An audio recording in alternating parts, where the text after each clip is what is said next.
গড়ে তুলেছে, যে অপরাধ হচ্ছে যখনই ধরা পড়ে তার অপরাধকে সমস্তভাবে ঝেড়ে দেওয়ার জন্য এবং অস্বীকার করার জন্য ব্যস্ত হয়ে পড়ে। কারণ হাসনাবাদের সদরপুর থেকে গ্রেফতার ভাঙড়ের শাসক নেতা খুনে নিয়ে গ্রেফতার 5 জন। গতকাল আজহার উদ্দিন, রাজু ও কাঙাল নামে 3 তৃণমূল কর্মীকে আগেই গ্রেফতার করা হয়। আগাম জামিনের আবেদন করে বেলেঘাটার তৃণমূল বিধায়ক পরেশ পাল, 2 কাউন্সিলর স্বপন সমাদ্দার এবং পাপিয়া ঘোষ তারা কলকাতা হাইকোর্টে আবেদন করেছেন বিচারপতি জয় সেনগুপ্তের এজলাসে, যে মামলার শুনানি রয়েছে আগামীকাল। এবং এই মামলাতেই সম্প্রতি সিবিআই সাপ্লিমেন্টারি চার্জশিট পেশ করে, যেখানে এদের নাম ছিল। নাম থাকার পর আদালত তাদেরকে সশরীরে ডেকে পাঠিয়েছে, অর্থাৎ উপস্থিত থাকতে বলেছে 18 জুলাই। তার আগেই তারা কলকাতা হাইকোর্টের দ্বারস্থ হলেন, অর্থাৎ আগাম জামিন পাওয়ার চেষ্টা করছেন।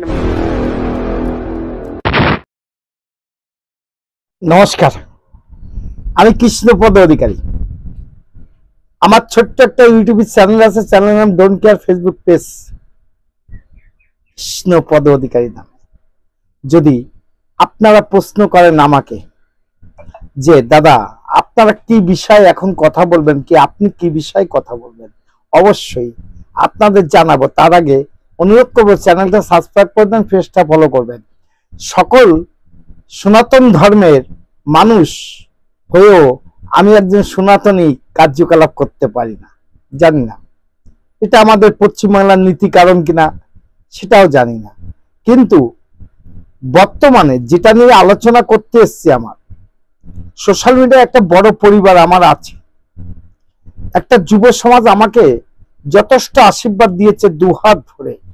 সেখানে দাঁড়িয়ে যে বিষয় নিয়ে আমি আপনাদের সামনে আপনাদের কাছে আলোচনা করতে এসেছি, সেই বিষয়টা পরিষ্কার হয়ে যাবে আমার ভিডিওটা দেখার পরে।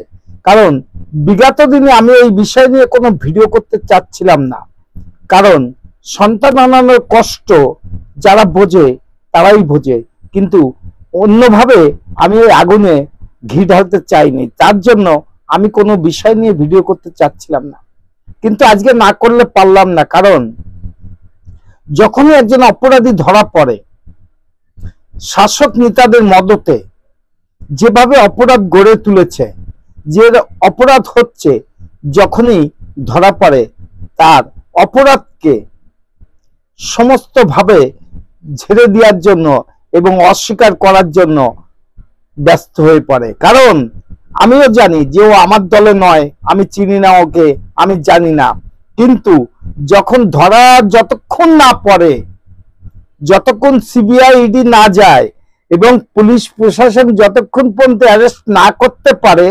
ততক্ষণ পর্যন্ত এই শাসক দলের নেতারা এবং এই শাসক দলের মন্ত্রীরা তারা শাসক খুনি হোক, শাসকের তোলাবাজি হোক, তার পাশে সর্বক্ষণ থাকে।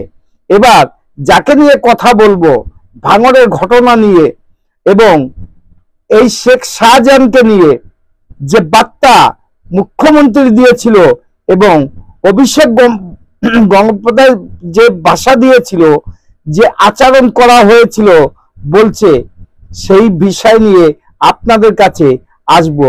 কারণ অভিষেক বন্দ্যোপাধ্যায় ভালো করে জানে যে শাহজাহানকে আর শাহজাহানের পাশে দাঁড়িয়ে পড়া, এবার যেখানে অ্যারেস্ট হয়ে গেল সঙ্গে সঙ্গে পাল্টি কেন মারলো। চলেন পিছনের দিকে একটু গিয়ে ভিডিওগুলো দেখি যে শাসক নেতাদের মদতে এটা কি সম্ভব হয়েছে কি জানি না। প্রশ্ন রেখে গেলাম বাংলার জনগণের কাছে। চলুন ভিডিওটা শুরু তো করি। আগে টার্গেট শেখ শাহজাহান, ওকে টার্গেট করে ইডি ঢুকলো। কি করেছে শাহজাহান থেকে কি শাহজাহান? এই অবস্থানে আসতে মুখ্যমন্ত্রীর ভাইপো সাংসদের সময় লাগলো 25টা দিন। 31শে জানুয়ারি অভিষেক বন্দ্যোপাধ্যায় বলেছিলেন কি করেছে শাহজাহান। শেখ শাহজাহান কি করেছে? আমি তো যেদিনকে ঘটনা ঘটেছে শেখ শাহজাহান ছিল বলে আমার জানা নেই। আর 25 ফেব্রুয়ারি বললেন কে শাহজাহান। শেখ শাহজাহান কি করেছে? আমি তো যেদিনকে ঘটনা ঘটেছে শেখ শাহজাহান ছিল বলে আমার জানা নেই। আরে তৃণমূল কংগ্রেস এমন একটা দল যে পার্থ চট্টোপাধ্যায়, জ্যোতিপ্রিয় মল্লিককে রেয়াত করেনি। কে শেখ শাহজাহান? তো মনে হয় আপনার ভুল হলো, কারণ পার্থ এবং জ্যোতিপ্রিয় মল্লিক আপনাদের পুলিশ কিন্তু অ্যারেস্ট করেনি, করেছে কে সিবিআই। করেছে কে? ইডি। সেখানে আপনি যে কথাগুলো বলেছেন যে পার্থ চট্টোপাধ্যায়, জ্যোতিপ্রিয় মল্লিক এদেরও রিয়াদ করা হয়নি, ভুল করছেন। ভুলটা সংশোধন করার জন্য এই ভিডিওটা দেখালাম কেন আপনাদের? কেন দেখালাম? যে বর্তমানে ভাঙড়ে যে জিনিসটা হয়েছে শেখ শাহজাহানের বেলায়ও একই রূপ নিয়েছিল এই শাসক নেতারা। চলেন ভাঙড়ের ব্যাপারে যা ঘটলো এবং একই রূপ নিয়েছে কিনা দেখাবো ভিডিওটা। যে ভিডিও দেখা যাচ্ছে ঘটনা ঘটার পর অর্থাৎ বৃহস্পতিবার রাতে এলাকায় যাচ্ছেন শওকত মোল্লা, ঠিক তার পেছনে দেখা যাচ্ছে মোফাজ্জল মোল্লাকে। শওকত মোল্লা যিনি ক্যানিং পূর্বের বিধায়ক, যিনি ভাঙড়ের পর্যবেক্ষক, ঘটনা ঘটার পর অর্থাৎ তৃণমূলের অঞ্চল সভাপতি রাজ্জাক খানের খুনের ঘটনার পর তিনি যখন এলাকায় যাচ্ছেন ঠিক তার পেছনে দেখা যাচ্ছে মোফাজ্জল মোল্লাকে। এই মোফাজ্জল মোল্লা গোটা ঘটনার মাস্টারমাইন্ড বলে পুলিশ সূত্রে দাবি।